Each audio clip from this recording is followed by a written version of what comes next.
I want to welcome you all here to our webinar, Help Middle School Students Get Career and College Ready with Holland's Theory. My name is Juliet Ware-Jones, and I'm the Vice President of Career Key. And today I'll be your moderator and first presenter. We are recording this webinar so that we can share it with other school counselors and on our website. We are using Adobe Connect software that allows you to submit questions using the chat pod on the right of your screen. Joining me is my co-presenter, Dr. Lawrence K. Jones, the president of Career Key and professor emeritus at North Carolina State University. Larry? Good morning, everyone. It's great to see you, and or I can't see you, but I'm pleased that you're here, and I'm looking forward to the webinar. For an introduction, I came across this photo that you see that I thought might be of interest to you. It brings back very pleasant memories for me. I was working with a middle school team. These are students who are captains of each team, and we together were writing a book on job skills. And it was a great experience. As a middle school counselor and later as a counselor educator, I especially enjoyed working in middle schools. They were always counselors and teachers who were excited about their work and willing to try out new ideas, flexible. It was just a real pleasure. At the same time, I know how challenging your work can be. In today's webinar, I hope to pass on some ideas that I think you'll find helpful, maybe even exciting. At this time, I'd like to thank Cheryl Linquitti and Melissa Figge. Their interests and collaboration have been most helpful and have really moved us ahead in creating this webinar. So thank you both. I'll be handling the questions and answers during the webinar, and we'll pause a couple of times during it and also at the end for question and answer time. So please type in your questions as we go along using the chat box on the right there. And last, I'd like to ask that you complete the survey that we have in the web links box, which is in the bottom right. It's only got a few questions in it, and it just really would be very helpful to us to get your feedback, to know what you thought of our webinar, how we might improve it, and so forth. Juliet? Okay. So let's get started. Let's get started with what we all know to be true. And the choices middle school students make will have a lifelong impact on career and education opportunities. We not only know this is true from our own experience, but national research data bears this out. Research shows that the choices middle school students make, particularly academic ones, have a strong bearing on their education and career development for decades to come. And on a side note, this research and a list of other cited articles we refer to is available from the Helpful Downloads pod of this webinar. As a professional school counselor, I'm sure you are challenged by questions like these. How can I offer an effective school counseling program? How can I develop a program that helps achieve the ASCA Standards, the Common Core State Standards? How can I have a program that will make a real difference in kids' lives, helping them make good, lifelong career and education decisions? We will try to answer these questions today using the Career Key and John Holland's theory of careers. We will help students become career and college ready by first looking at how to use the Career Key to achieve national standards for career and college readiness, as laid out in the ASCA National Model and the National Common Core Standards. Second, we'll go over a brief review of Holland's theory. And third, we'll talk about some learning activities you can use with students and teachers to put it all together. A good way to think about getting students college and career ready is that you will design and help build students a solid foundation. With that foundation, students can make good decisions about what classes to take in school, what clubs to join, what volunteer work to do, and ultimately what college majors and careers they want to pursue.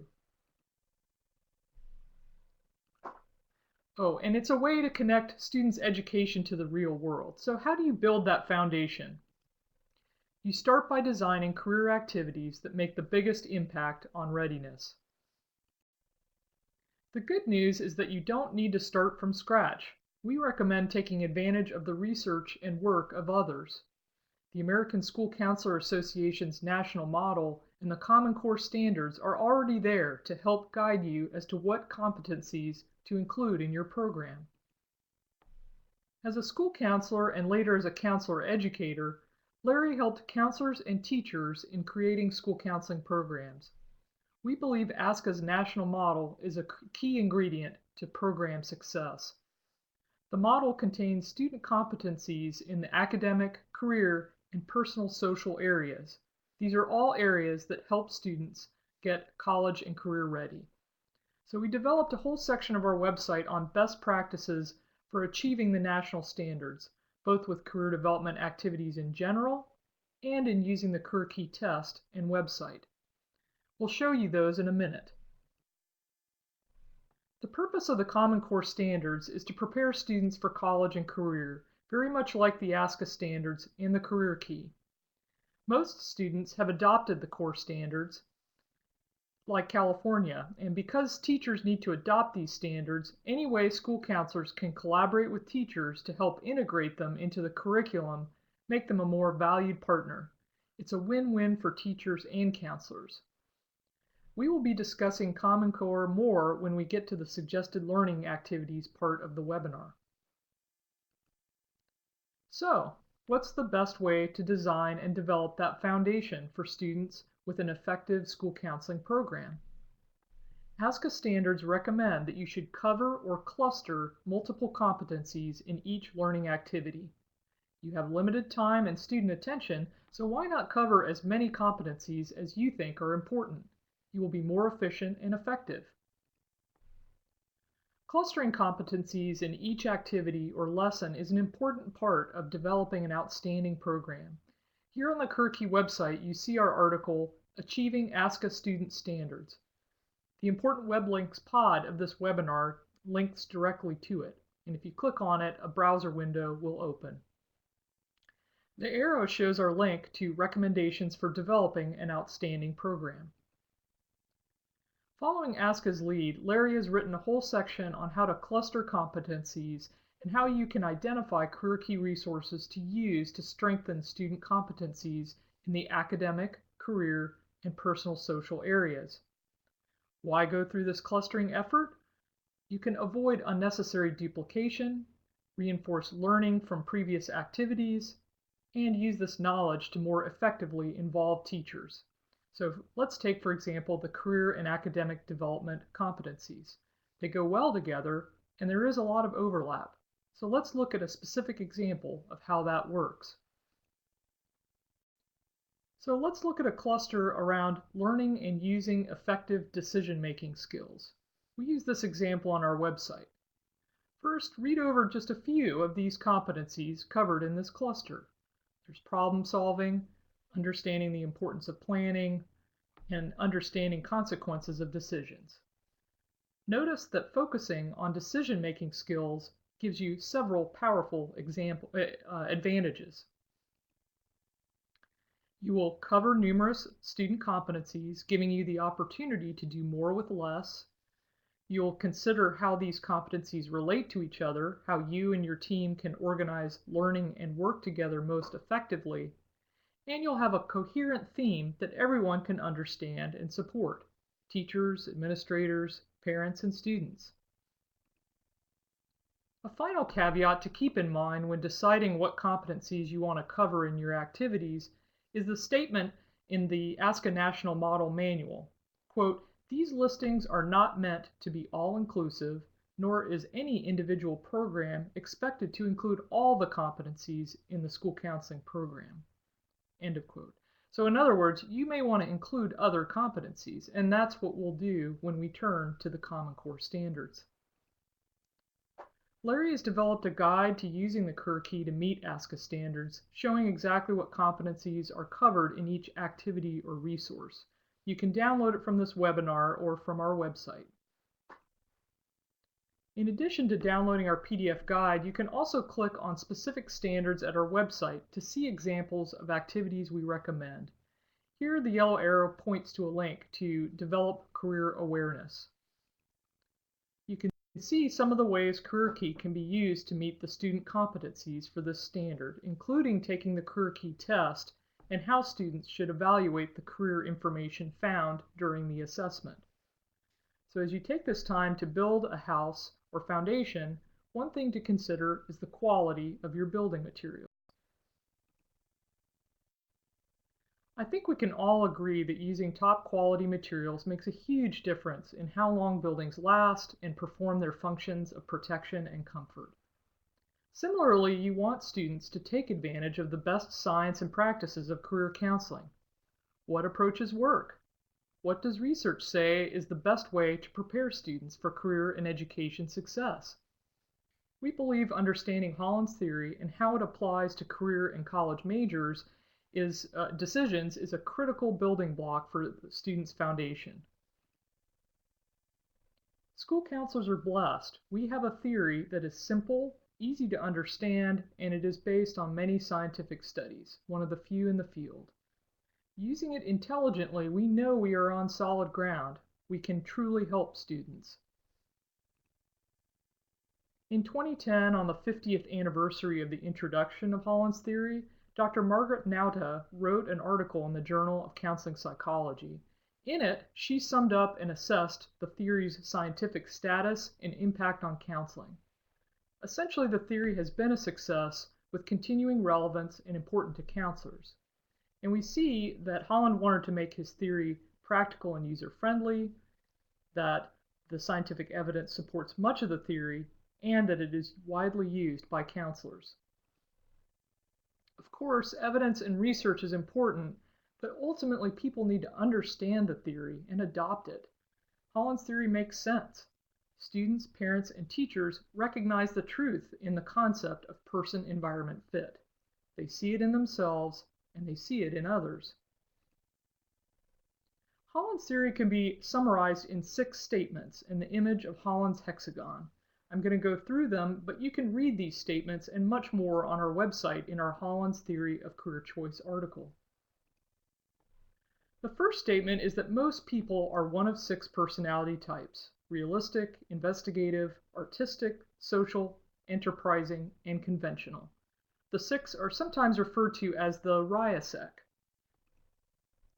If we click on social at the Career Key website, we see it describes the things social people like to do and what they generally avoid, the skills they are likely to have, their values, and how they see themselves. Social is the dominant personality type for most counselors.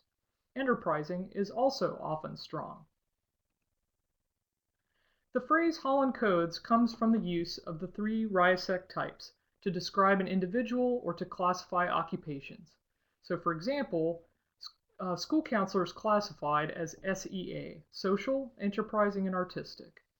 Later, Holland recommended using the rank ordering of all 6 types to describe an individual, from most dominant to least, like SEA-CIR. Second, people of the same personality type working together in a job create a work environment that fits their type. Third, there are 6 types of work environments. Research shows that over the past 10 years shows that these 6 environments also include college major environments. In other words, when students choose a major, they are also choosing an environment, surroundings and conditions that encourage students with a certain personality and often discourage students with a certain kind of personality.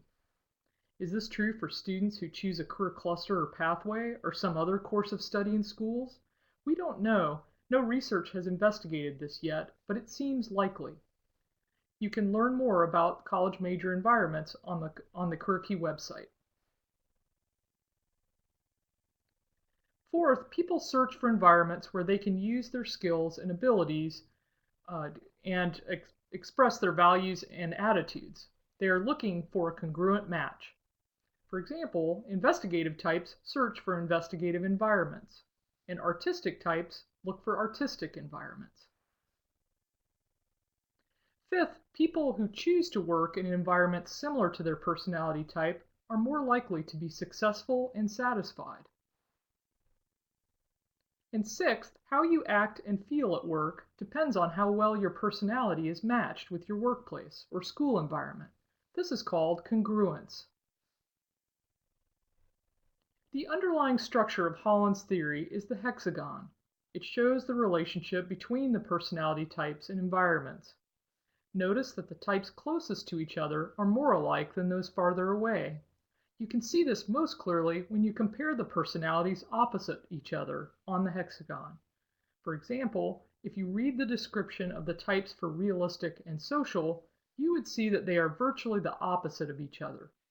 On the other hand, the realistic type is close to the conventional and investigative types. The same relationships hold true for work and college major environments. The hexagon also shows that individuals with a dominant realistic personality are unlikely to fit in a social environment, an incongruent choice. A congruent choice would be a realistic environment or perhaps the conventional or investigative environments. The research findings are clear. Congruence, or the degree of match, predicts job satisfaction and college success, which we can measure by grades earned, persistence in a major, and graduating on time. A little known fact is that a close personality major match better predicts grades earned in college than ACT scores. And if you want more information about this research, we have a download, two downloads in our pod here, a professional's guide to personality major match, and also a guide for students and parents called Choosing a Major with Personality Match. So in college, it's a big problem. The financial and psychological costs of dropping out, changing majors, and not graduating on time are great. Speaking of ACT, they just released last month a report on college choices. A key finding was that only 1 out of 3 chose a major that is a good fit with interests. We do know that this lack of fit will adversely affect many of these students. No major studies have investigated the effects of congruence in middle or high school, but it seems reasonable that the degree of match between students' interests and the courses they take affects their school performance. An important part of helping students get the benefits of this personality environment match is to measure the Holland personality types accurately. You can't make a strong foundation of college and career readiness with defective building materials. Using an accurate true measure of Holland's 6 personality types is essential. Invalid measures misinform students about who they are, their interests and personality, and misdirect them to incompatible careers, pathways, and majors. The only way to know if a career test is truly valid is to check to see if there are validity studies published in scientific journals. The measures of the Holland personality types that meet this standard are listed here. Next, we go over some ways that you can use the Kursky test and Holland's theory to help students meet the competencies we listed in the beginning. But first, let's take 5 minutes for questions. I'll take a look in the chat pod to see if there are any questions about what I've talked about so far. Larry here is willing to answer some, and maybe I can kind of get things started with a question, Larry, that we received in our webinar yesterday. And that is, how do you deal with middle school students' inexperience or lack of exposure to careers? So when they're taking the Kursky test and they're saying, oh, I'm interested in this, and I'm not interested in that, if they have limited experience, does that limit them? How do you address that issue? Well, I'd be happy to answer that. That's a very good question. When people take the test, one of the test pages asks them to indicate whether or not the occupations listed are ones that they would like or have an interest in. And just want to reassure everyone that even though they're not experienced or haven't perhaps known anyone who was in a particular occupation, the main thing that particular section of the test is measuring is people's stereotypes that they have for occupations. The original measure of the Holland personality types was done with something called a vocational preference inventory. Like a lot of research, most of it, or a lot of it, was done with that. And all it was a list of uh, about 200 different occupational titles that people checked off. And it's based essentially on people's stereotypes or what their well, their stereotypes and what they know about particular occupations. As far as the test results go, when people get their results, they then, of course, are shown realistic occupational titles. And we encourage students to, well, anyone for that matter, to check off those, not only those that are of interest to them, but also that they are familiar with, but any that have any interest that, look interesting to them. One of the main purposes of the career key is to help people identify possible options for them. Often people have a limited notion of what occupations might fit their interests and personality. And this enables them to identify a large group of occupations that are organized according to work groups. And people find that quite helpful. And so then they can further explore those later because they go in the summary that shows their test scores and the occupations that they've checked off. And then they can explore those with the Occupational Outlook Handbook or some other sources online that are linked to the occupations they've chosen. So middle school is an important time for students to begin looking around and looking at exploring occupations that match up with their interests and personality. Let me stop there. See. Yeah, go ahead. Larry, I think we've got a question from Jan, or someone who is using Jan number 2. She says, our students are arts, entertainment, industry savvy. Of course, they're in California. And are there careers within the career key that expand their investigations beyond acting, directing, for example, in technology? They're in Southern California, so they need more connection to engineering or traditional careers. The, there are a couple of resources that can help. First of all, I'm not familiar with, for example, with career keys, how career key is presented with Naviance.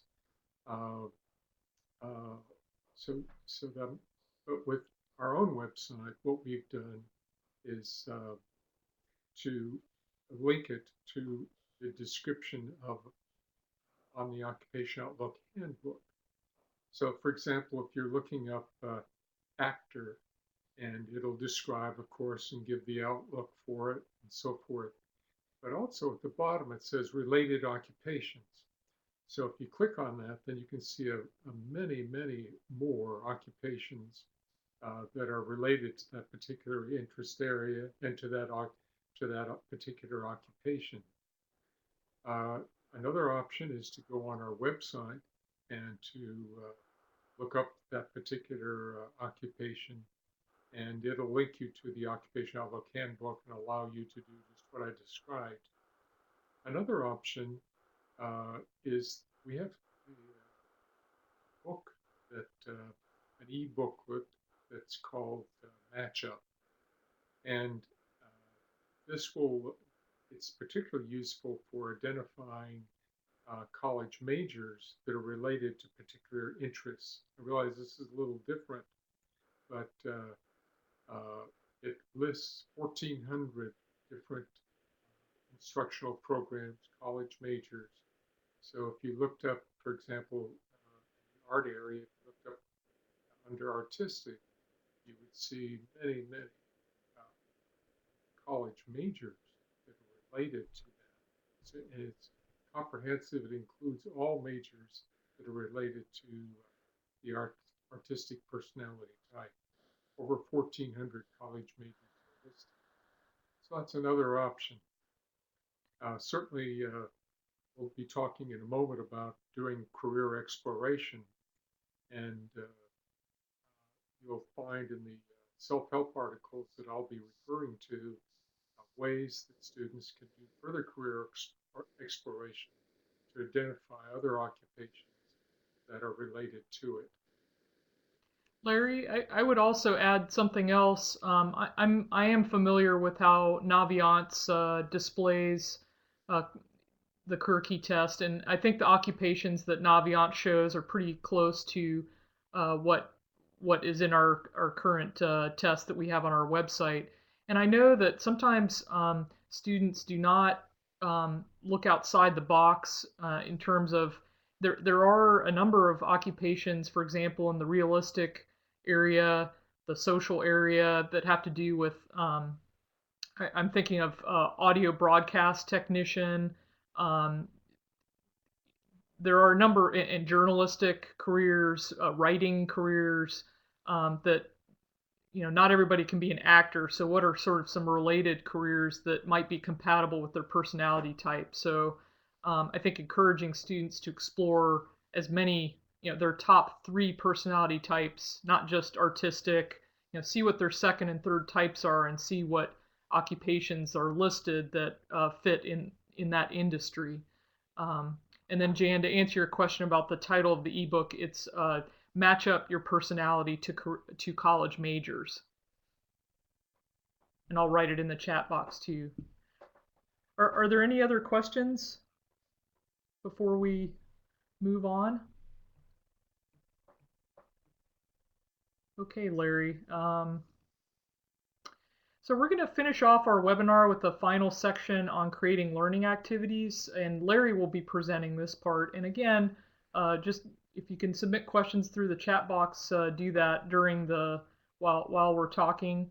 And one thing I should also remind you is that in the downloads pod, we have you'll see a document called Learning Activity Scenarios. And so as Larry goes over these, we have a kind of a 2-page PDF that summarizes what you're going to see during the um, during the presentation. In addition to there is a copy of the entire PowerPoint here. So great. Okay, Larry, go ahead. Okay. Well, to begin, I wanted to mention that there will be another question and answer time before we get to the very end, whether there will be one also. But how do you, let's start with the question, how do you create an effective program that helps students meet the ASCA and Common Core state standards? Let's see here now. I'm not sure there we go. There. Oh, that's right. I should have it turned off. I forgot. Since you are a school counselor, first and foremost, we'll start by focusing on the ASCA standards. Afterwards, we will turn to the Common Core standards. You can start by using the Career Key test as a basic building block. As a minimum, when students take the Career Key test, they assess their resemblance to the Holland ASCA personality types, identify occupations that match their dominant personality types, read about those they identify, and of course learn about the Holland theory and what their scores mean. Taking the Career Key test then can strengthen these ASCA competencies. If you were to paraphrase them, you could say students will identify their interests, relate them to current career choices, Describe how their interests and career choices relate to their educational and career goals. Plus, students will use the internet to access career planning information. In creating your program, I recommend that you follow 2 steps. Identify your goals, and second, choose learning activities to achieve them. So ask yourself, as you review the ASCA student competencies, which of the competencies do I want my program to target?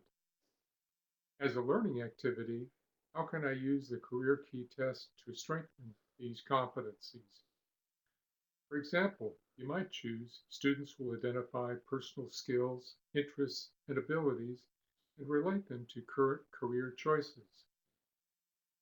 The second step is to choose or create learning experiences that will be effective in reaching your goals.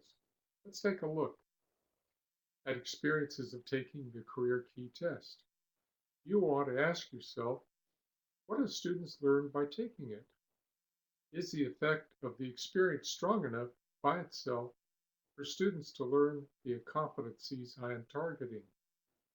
Does the test-taking experience need strengthening in some way? For example, a counselor I know meets her 7th grade students a week before they take the Career Key Test to teach them the basics of Holland's theory using a PowerPoint presentation. At the beginning, she has the students write the names of the 6 personality types, on a piece of paper. Then as she shows a slide describing each type, she has them rate it on a scale of 1 to 5, whether it sounds like me. They bring this paper with them to the lesson the following week when they take the Career Key. At the end of the PowerPoint presentation, students stand next to the personality type sign that she's made, and they share with their partner and ask this question: what is there about this personality type that seems to fit you? She has found that by doing this activity, students are more engaged, understand the test results better, and are more motivated to explore the careers they identify. The experience of taking the Career Key is a good building block for other learning activities. Are there other student competencies you want to target that will build on the Career Key Test taking experience? The Career Key website offers a number of self-help articles on which you could base and create learning activities. Here are a few examples. In preparation for choosing high school courses, for example, you may want to strengthen students' ability to make good decisions. You target the ASCA competency. Students will learn to make decisions or apply decision-making skills to career planning. And you use the Career Keys Making a Good Decision article where it explains a 4-step decision-making process. It includes a free PDF download called Decision Balance Sheet that students can use in an activity to compare career or education alternatives. And I might add that this decision-making process has a lot of research behind it, supporting it, and it's widely used in medical settings. Another competency you might want to target is developing skills to locate, evaluate, and interpret career information.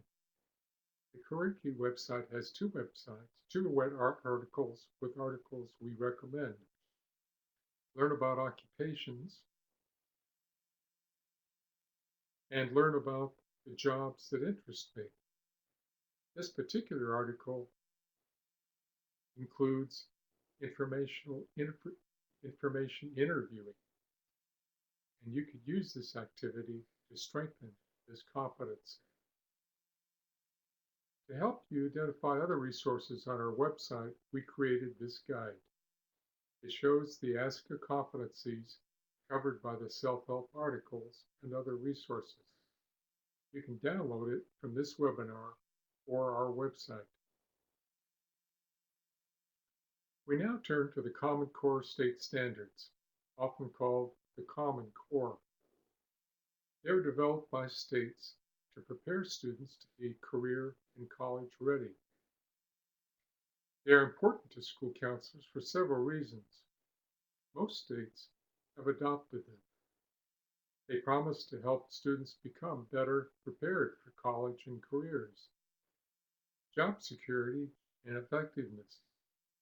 As part of the school team, you want to be acquainted with them, support their implementation, and take advantage of opportunities they present for achieving your school counseling program following the ASCA national model. They include two basic areas, K through 12, the English Language Arts, abbreviated ELA, and mathematics. And they do overlap with the ASCA Standards.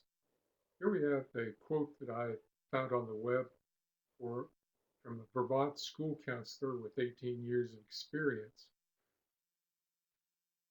She says that many of the Common Core standards are applicable to school counselors' work. Probably most counselors are already addressing some of them. I've put in italics what to me is the most exciting possibility: collaborating with teachers and integrating school counselors' academic, career, and personal goals into other subjects. By collaborating with teachers, you open the possibility of you're both benefiting. You're helping them help their students achieve the Common Core standards. And at the same time, the subject matter teacher is helping you achieve your school counseling program goals. There's also the very real possibility that together you will accomplish much more than the two of you working independently. Here are 3 scenarios I imagined. You invite Jane, a friendly math teacher, to coffee to discuss possible collaboration. Hopefully, you'll be drinking fine espresso like the people in this photo. You've already reviewed the 7th grade core standards for math, thinking creatively how might work together. You've noticed there is a math standard about statistics and probability that could probably overlap with your career awareness activities using Holland's theory. Here's the standard more clearly: random sampling to draw inferences about a population. It's a simple concept, but it's also very important, and certainly one that the math teacher is working to help her students learn. And you think, hey, how about sampling students' Holland personality profiles in the math class? And whether taking a career key increases the number of occupations they identify that match their interests. So the students in Jane's class take the career key. Students' scores will become the data that Jane and her students can draw from for their sample. At the same time, you help students achieve the ASCA competency shown here. Together, you and Jane come up with a plan. First, students in math class will take the career key test. But before they start, they write down on a piece of paper the careers I think match my interests, and turn the paper face down. After taking the test, they write down on the back side of their paper their scores for the Holland RIASEC personality types and the careers I think match my interests. They hand in the paper to the teacher. These papers then become the data for the population, which is the class. Jane works up an exercise that helps students understand the core standard. using a random sample to draw inferences about a population. The population in this case is the math class, and they are investigating the high point codes of the class, percent of each personality type in the class. They are using students' first letter of their RIASEC code. Briefly, here you can see the ASCA standards can overlap with the core standards in math, and how the activity can be used to help students achieve the competencies for both standards, attaining each. You can imagine how this would focus students' attention on Holland's personality types and how they are related to choosing a career. It would also give you the opportunity to talk about Holland's 6 types of environments if you wanted to. Let's stop here for a moment and see if you have any questions about this.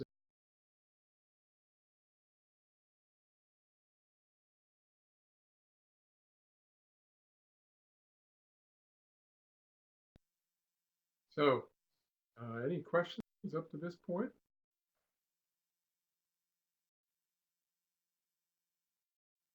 Well, while people are thinking about their questions, I might add that when we had this webinar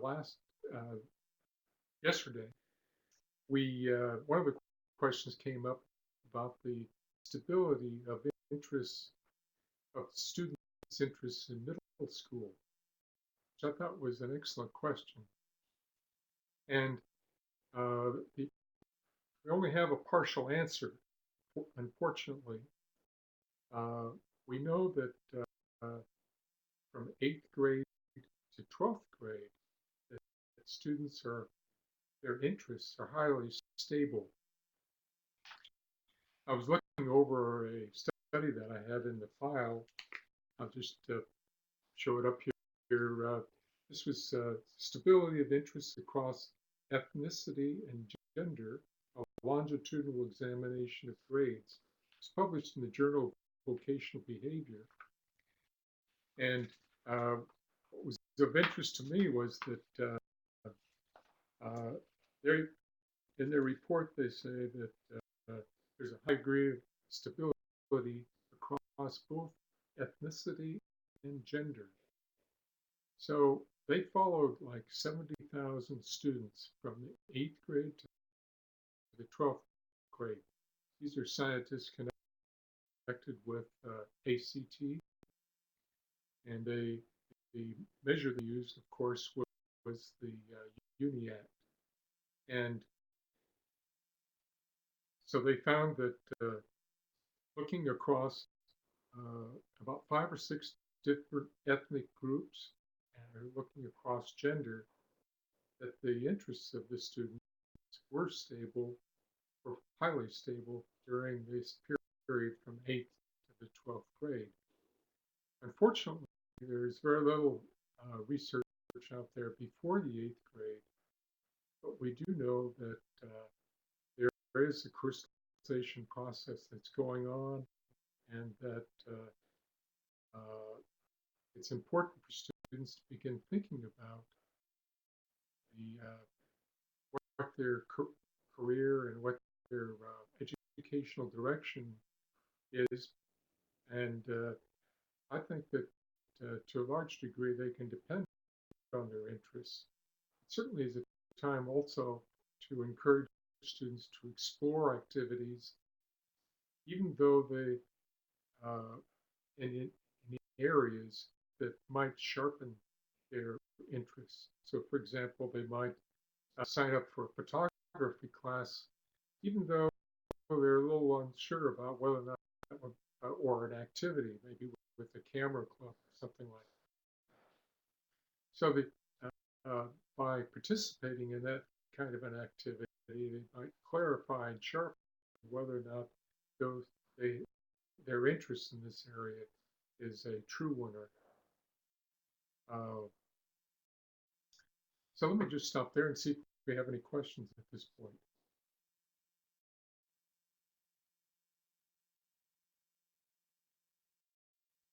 Well, another question that had come up earlier, and I'll just mention this, uh, and that is that sometimes you'll find that students have a relatively flat profile, like a low profile.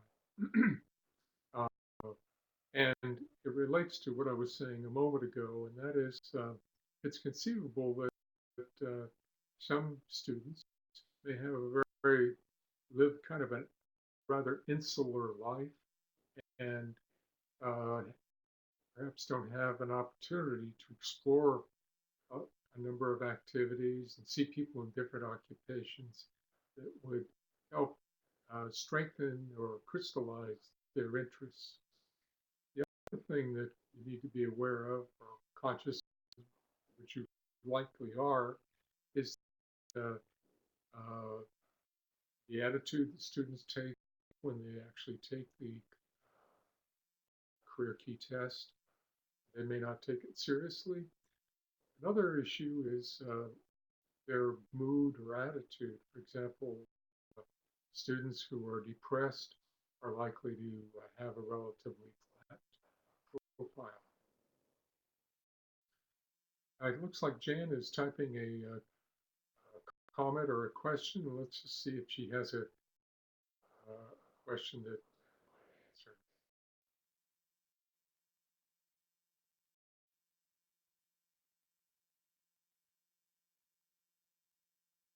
I think what I'll do is I'll go ahead and answer the question at the very end uh, at that point. So let me go ahead and move on. Uh, and this is a continuation, if you like, of the previous scenario that I described. So here's another example, the math standard, draw informal comparative inferences about two populations. In this standard, students assess the degree of visual overlap between the two sets of data. Here we are comparing the number of careers identified before and the number after taking the career key test. Jane works out how to use this data to teach the math concept. You get to see the students focusing on careers that match my interests, one of the ASCA competencies. You also get to see whether or not, in fact, taking the career key or a valid career interest measure has encouraged them to consider a greater number of careers that match their interests. Imagine how this would affect the students. Uh, Seems to me that it's likely that it would get them excited, and especially if you expanded it to other math classes, so you included them. Uh, so it's a possibility. I think to me, it seems rather exciting. There are many ways this could be expanded. The possibilities are endless. Jane handles the math, teaches the Common Core with your support, and you build the activities to achieve the ASCA student competencies. Now let's build in language arts. Determining the meaning of words and phrases as they are used in a text is one of those core competencies or standards. You ask yourself, how might that be related to what Jane and I have been doing? Let's look at this second standard, integrate visual information with other information in print and digital text. Hey, couldn't these two core standards be built into a report of some kind? You talk with your friend Jack, the language arts teacher. He's seen the enthusiasm of Jane and her students. He's stoked. Oh, yeah, he wants to participate. He wants to get involved. He integrates what you and Jane are doing into his language arts classes to create a writing project that covers these standards. In the writing project, students report the results of their work with Jane and you, the counselor, in the form of charts, graphs, and other media. Or another option would be to have students use the Holland hexagon graphic along with the meanings of Holland concepts like reassess personality types, congruence, personality major match. Now the phone is ringing off the hook, and parents who have heard about this are telling you they want to learn about this too. So maybe have a PT get together. As you can see, the possibilities are endless, and so are the opportunities for school counseling. After I take some questions, I'd like to remind you that we do have the short survey there down in the bottom right-hand corner of the box or the display, and to please ask you to comment and give us some feedback on this webinar. It will be very helpful to us. So, are there any questions? I see that Cheryl has put a question in here. It says, how would you suggest to explain to a middle school student if they're really interested in a career, but it doesn't show up on their career key results as a possible career that matches their personality? So the career key test only has so many uh, occupations listed, and if someone is interested in uh, something that's not exactly listed, how do you help that student? I think that's what she's getting I at. would say a couple of things. First of all, occasionally you'll hear people, I know you're not asking this question, but I'll just mention it anyway. Sometimes you'll hear people say, when they start taking the career key test, oh, the occupation that I'm interested in isn't here. And you have to reassure them that that's okay. Very likely they'll see it at the very end. What we have there are basically about 50 or 60 occupations, and of course not all are represented. But with in answer to your question, uh, then I would suggest that they do. There are a couple possibilities. One is that they click on any of the occupations that seem related to the one that they don't find, and when they get to that occupation, to click on related occupations, and hopefully they'll see it there.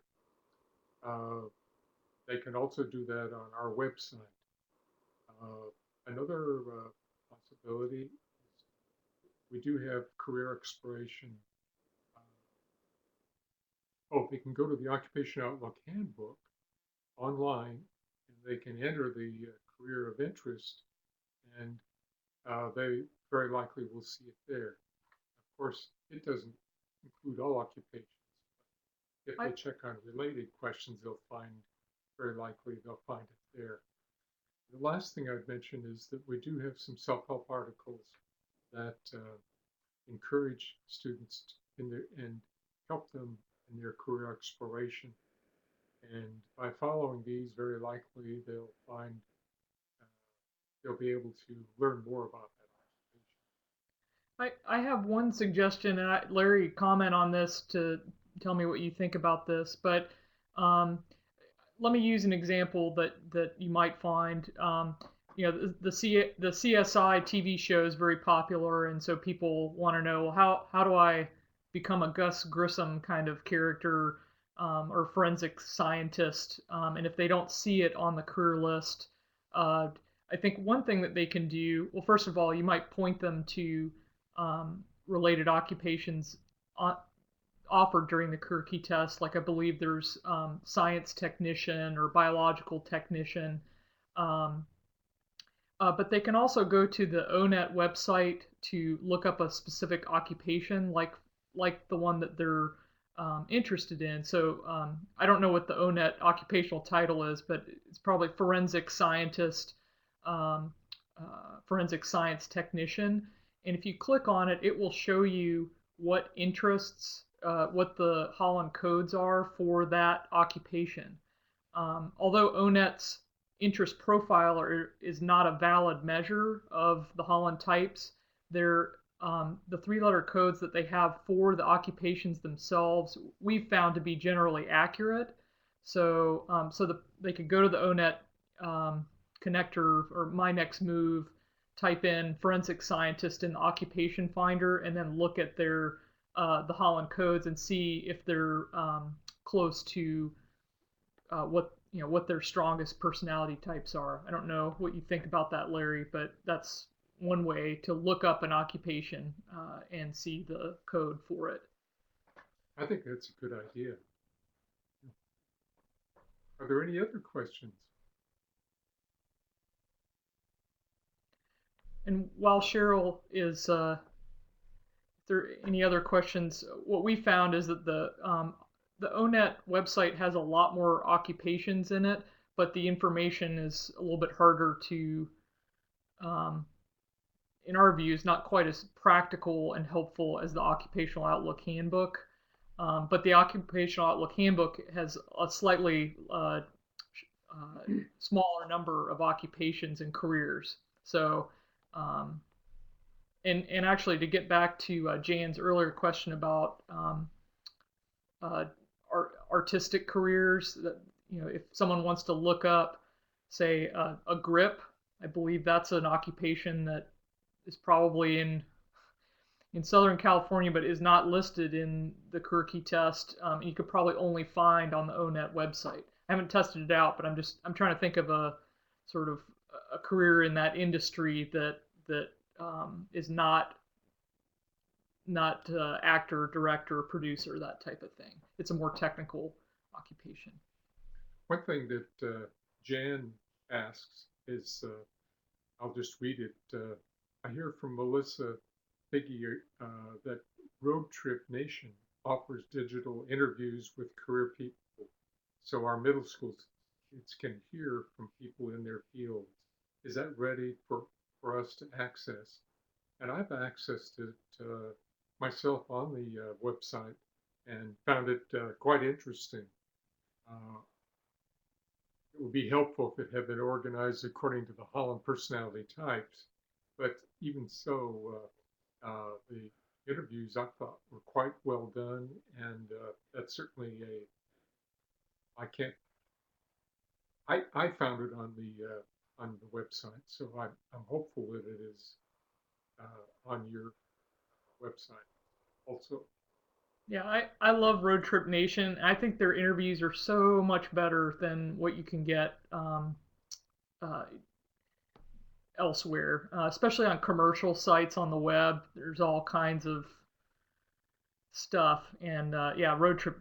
I'm really glad that Naviance has it because it's a great resource.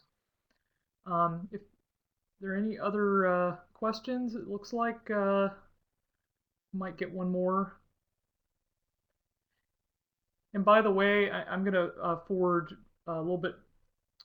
If you all want to get in touch with us later after the webinar, I've got our email addresses there. You can join up with me on LinkedIn, and the career key is on LinkedIn and Facebook and some other. And we also have a 3 times a year email newsletter, so which has some helpful things in it. So I encourage you to connect with us and also tell others about us. We don't do a lot of advertising, so it's really word of mouth, and your recommendations and feedback is really important to us. So you're very welcome. Thanks for coming, and we'll let you know if there are any other webinars. If you leave your email address, email address with us in the webinar survey, that'd be great. Sorry, Larry, go ahead. Excuse me, I just wanted to remind people about the survey. So please let's hear your feedback. Thank you very much. And thank you for